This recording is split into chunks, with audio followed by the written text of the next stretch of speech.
یہ ہمارا کام نہیں کہ ہم اسے دوست بنا دیں وہ دوست آپ بناتا ہے اور کنہیں بناتا ہے اس کے بارے میں وہ آپ بتلاتا ہے۔ سبحان اللہ، سبحان اللہ۔ اللہ رب العزت نے فرمایا کہ میرا ولی کون ہوتا ہے، میرا دوست کون ہوتا ہے؟ الذین آمنوا وکانوا یتقون، جو ایمان لائے ان کا دل نور ایمان کے ساتھ منور ہو اور جن کا ظاہر شریعت کا چلتا پھرتا نمونہ ہو تو وہ ولی ہوتا ہے۔ سبحان اللہ۔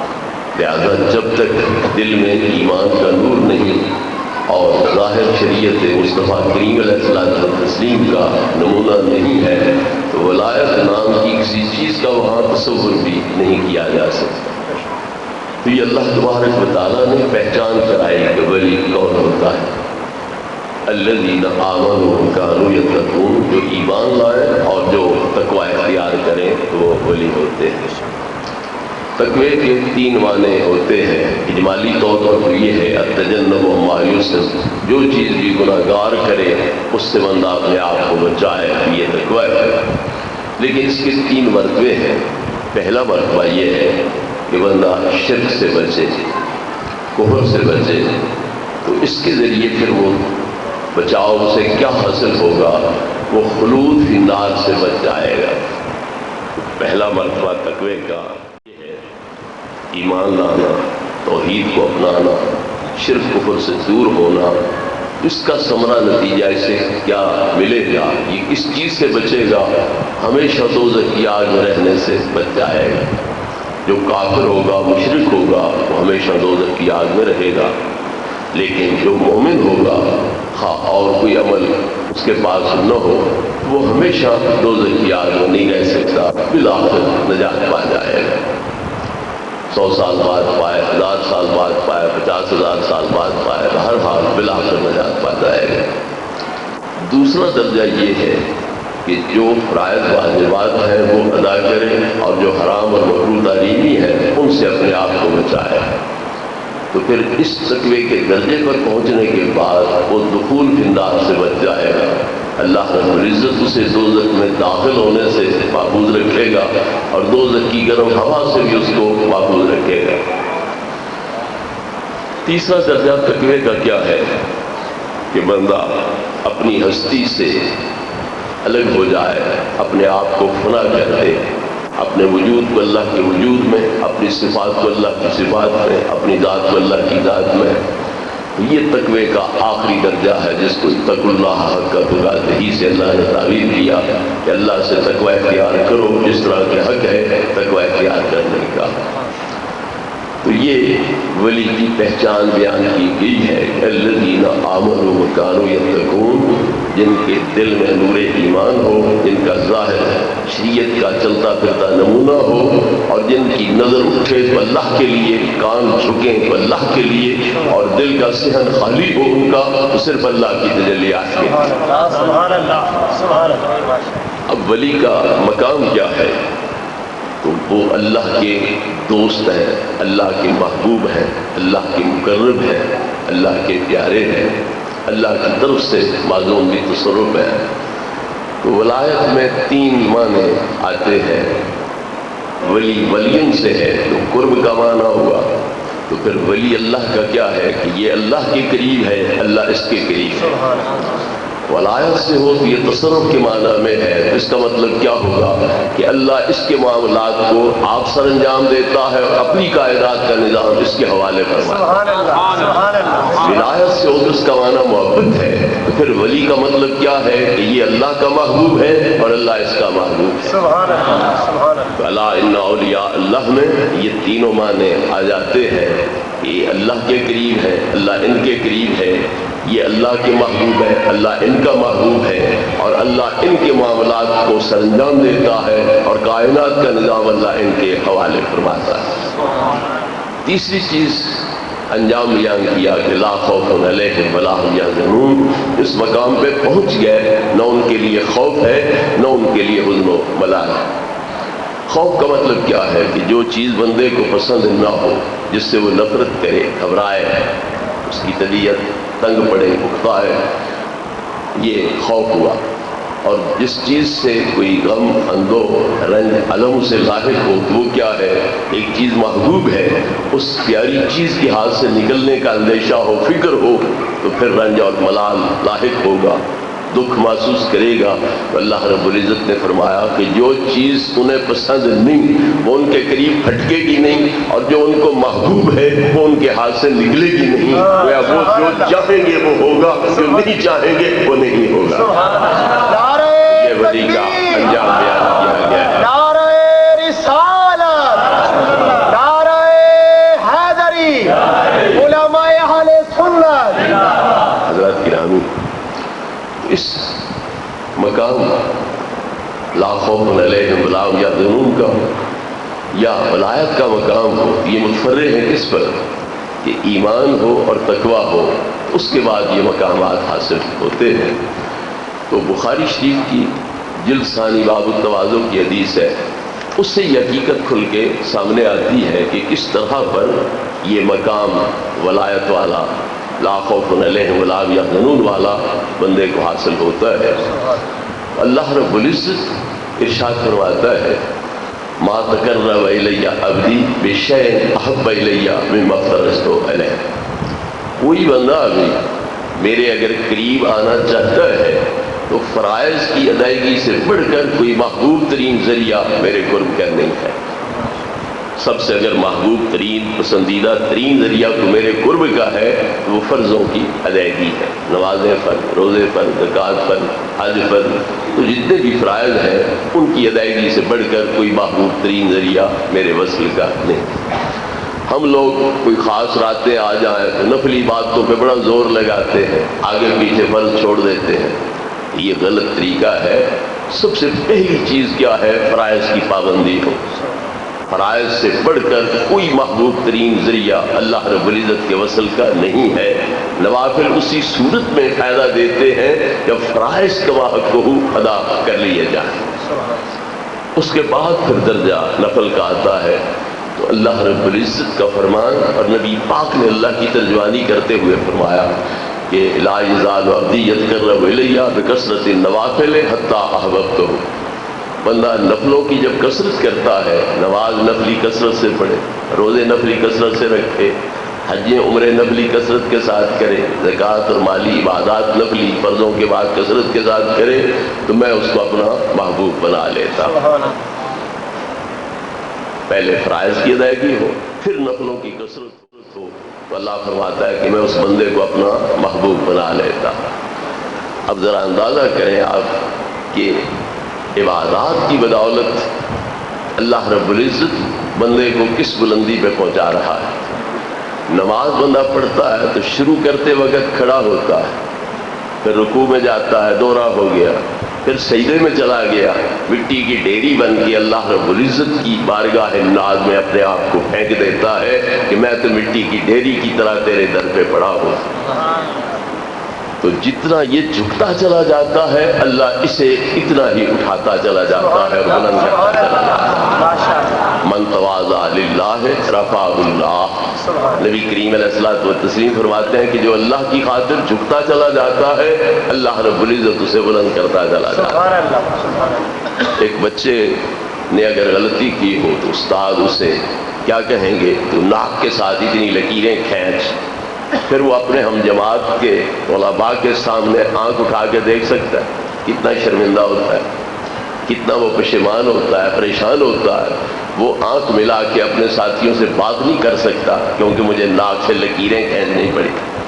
تو ہم بھی اپنے نفس کو ذلیل کرنے کے لیے اور اس بے نیاز کی شان بے نیازی ظاہر کرنے کے لیے اور اپنے نیاز کو ظاہر کرنے کے لیے ناک اور ماتھا جو انسانی اعضاء میں سے افضل ترین اعضاء ہے ان کو جو انتہائی گھٹیا چیز یعنی زمین ہے اس پہ رکھ دیتے ہیں اور اپنے آپ کو اس قدر اللہ رب العزت کے حضور بے مقدار اور بے قدر ظاہر کرتے ہیں، تو پھر اللہ رب العزت ہمیں قدر والا بنا دیتا ہے، عزت والا بنا دیتا ہے۔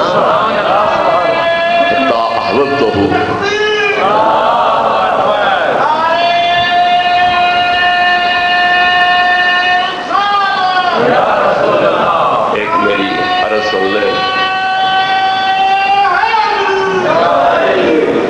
نعرہ اگر مروانا ہوا تو میں آپ عرض کر دوں گا، اس لیے میری گزارش بادشاہ ذرا سن لیں، نعرے بعد میں اکٹھے بھاگ لیں گے۔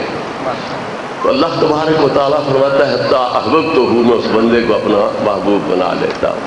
سبحان اللہ محب بن جاتا ہے اور بندہ محبوب بن جاتا ہے۔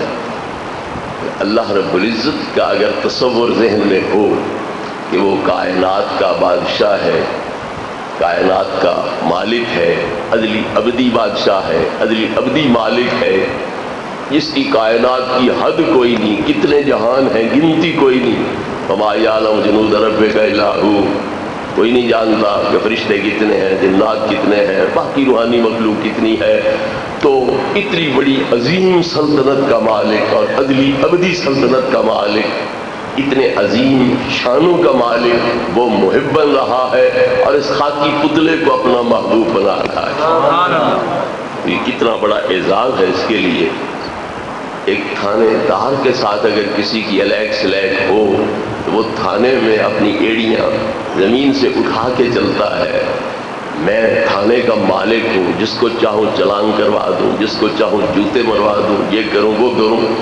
اس کے لیے اتنا بڑا عزم ہوتا ہے، غرور ہوتا ہے، گھمنڈ ہوتا ہے۔ پھر جس کو اللہ رب العزت جیسا بادشاہ حقیقی اور جس کی بادشاہی کی حد ہی کوئی نہیں، وہ محبوب بنا لیتا ہے، پھر اس کا مقام کیا ہوتا ہے۔ ابھی حضرت آپ کے سامنے بیان فرما رہے تھے کہ اللہ رب العزت جب بندے کو محبوب بناتا ہے تو نادا جبریل، حضرت جبریل کو پکارتا ہے، فرماتا ہے انی احببت فلانا فاحبب ہو، میں نے فلاں بندے کو اپنا محبوب بنا لیا ہے، لہذا تو بھی اس سے محبت کر۔ تو جبریل یہ فرشتوں میں سے رسول ہے، یہ چار جو بڑے فرشتے ہیں، جبریل، میکائیل، اسرافیل، اسرائیل، یہ رسول من الملائکہ ہے۔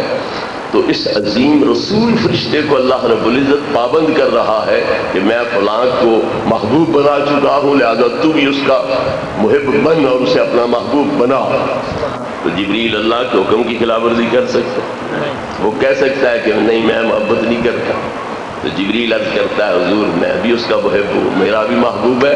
تو اللہ فرماتا ہے ساتوں آسمانوں میں منادی کر، اب ساتوں آسمان جبریل کی منادی سے گونج رہے ہیں کہ اے آسمانوں کے باسیوں، کانوں کی کھڑکیاں کھول کے سن لو، دلوں کی کھڑکیاں کھول کے سن لو، فلاں بندے کو اللہ محبوب بنا چکا ہے۔ اعلان کروائے رب جلیل اور کرے حضرت جبریل، اور ساتوں آسمانوں کے گنبد اس منادی کے ساتھ گونج رہے ہیں۔ جو چٹائی پہ بیٹھا ہوا ایک معمولی سا انسان ہے بظاہر، اس کے لیے تو اللہ نے کتنا اس کو مرتبہ دے دیا اور کتنا مقام اس کا اونچا کر دیا۔ لوگوں کے لیے وہ ایک غریب درویش مسکین ہے، وہ نظر اٹھا کے اس کی طرف دیکھتے ہی نہیں ہے، لیکن اللہ رب العزت کے ہاں مرتبے کیا ہے کہ ساتوں آسمانوں کے گنبد اس کی محبوبیت کی منادی کے ساتھ گونج رہے ہیں۔ اور فرشتے کتنے ہیں؟ نبی کریم علیہ السلام فرماتے ہیں ما فیہا موضع اربع اصابع الا وفیہا ملک واضع جبہتہ ساجدا للہ، ہر آسمان کے چپے چپے پر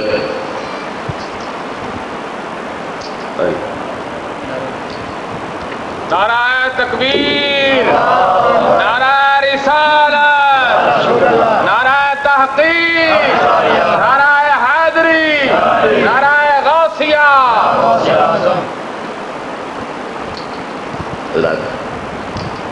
تو محبوب کریم علیہ الصلوۃ والتسلیم نے فرمایا کہ ساتوں آسمانوں پر جو موجود ہو سن تو وہ کیا کہیں گے؟ اس کی لبیک پر آمین کہیں گے۔ تو اللہ فرماتا ہے کہ میں اس بندے کو اپنا محبوب بنا لیتا۔ اب ذرا اندازہ کریں آپ کہ عبادات کی بدولت اللہ رب العزت بندے کو کس بلندی پہ پہنچا رہا ہے۔ نماز بندہ پڑھتا ہے تو شروع کرتے وقت کھڑا ہوتا ہے، پھر رکوع میں جاتا ہے، دورہ ہو گیا، پھر سجدے میں چلا گیا، مٹی کی ڈیری بن کے اللہ رب العزت کی بارگاہ ناز میں اپنے آپ کو پھینک دیتا ہے کہ میں تو مٹی کی ڈیری کی طرح تیرے در پہ پڑا ہوں۔ تو جتنا یہ جھکتا چلا جاتا ہے اللہ اسے اتنا ہی اٹھاتا چلا جاتا ہے اور بلند کرتا چلا جاتا ہے۔ من تواضع للہ رفعہ اللہ۔ نبی کریم علیہ الصلوۃ والتسلیم فرماتے ہیں کہ جو اللہ کی خاطر جھکتا چلا جاتا ہے اللہ رب العزت اسے بلند کرتا چلا جاتا ہے۔ ایک بچے نے اگر غلطی کی ہو تو استاد اسے کیا کہیں گے؟ تو ناک کے ساتھ اتنی لکیریں کھینچ، پھر وہ اپنے ہم جماعت کے طلباء کے سامنے آنکھ اٹھا کے دیکھ سکتا ہے؟ کتنا شرمندہ ہوتا ہے، کتنا وہ پشیمان ہوتا ہے، پریشان ہوتا ہے۔ وہ آنکھ ملا کے اپنے ساتھیوں سے بات نہیں کر سکتا کیونکہ مجھے ناک سے لکیریں کھینچنی پڑی۔ تو ہم بھی اپنے نفس کو ذلیل کرنے کے لیے اور اس بے نیاز کی شان بے نیازی ظاہر کرنے کے لیے اور اپنے نیاز کو ظاہر کرنے کے لیے ناک اور ماتھا جو انسانی اعضاء میں سے افضل ترین اعضاء ہے ان کو جو انتہائی گھٹیا چیز یعنی زمین ہے اس پہ رکھ دیتے ہیں اور اپنے آپ کو اس قدر اللہ رب العزت کے حضور بے مقدار اور بے قدر ظاہر کرتے ہیں تو پھر اللہ رب العزت ہمیں قدر والا بنا دیتا ہے، عزت والا بنا دیتا ہے۔